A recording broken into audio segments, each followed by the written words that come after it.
Sincères salutations à tous et à toutes. C'est Robert Mars pour vous présenter un nouvel épisode de Gloire à Poppy. Là, je pense que vous le voyez, le retour de notre fameuse tige inconnue. C'est la tombe de la tige inconnue en fait ici. Euh, je ne sais toujours pas ce que c'est.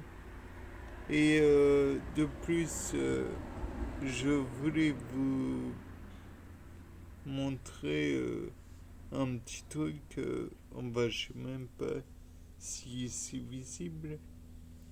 Je ne crois pas en fait. Et je ne sais même plus où est-ce que c'est précisément.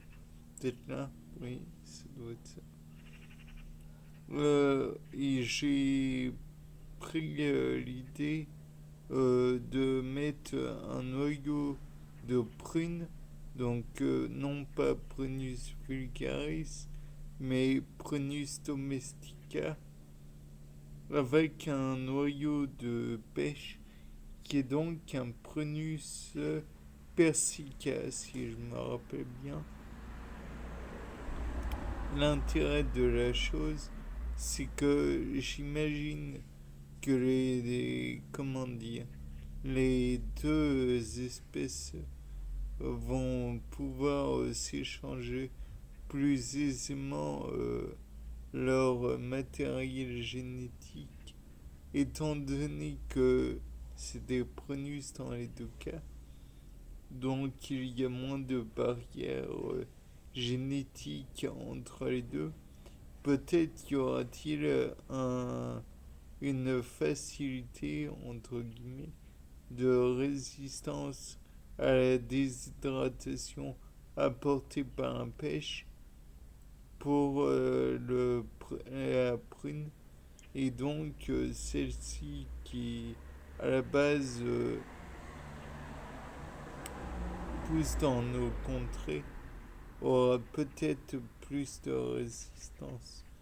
Après, peut-être que ça ne va rien faire de spécial.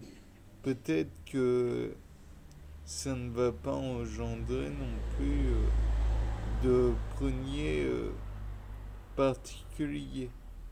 Peut-être néanmoins que ça va engendrer des pêches plus proches de la nectarine. Mais la nectarine étant infertile, on peut envisager la possibilité que, dans le cas présent, la nectarine aura, ou pseudo-pêche, enfin bref, la pêche néo-formée aura un intérêt à résister à certains problèmes contre lesquels le prunier pourrait se défendre, mais pas la pêche. Peut-être que par la suite, on pourrait dire que ça va donner néanmoins un individu qui va pas néanmoins, oui. Le néanmoins, c'est pas joli. Euh, qui va donner un individu qui sera plus résistant, certes, mais qui ne va peut-être pas donner de descendance résistante, puisque ce ne sera qu'un passage ponctuel et que le matériel génétique n'aura pas été introduit dans le chromosome X ou Y, je ne sais pas, qui sera cédé à la génération suivante. Et donc, ce gène qui pourrait être utile ne sera pas apporté à d'autres, à la descendance.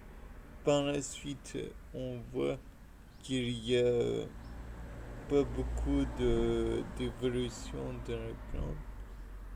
Peut-être que là-bas, il y a eu une nouvelle petite pousse.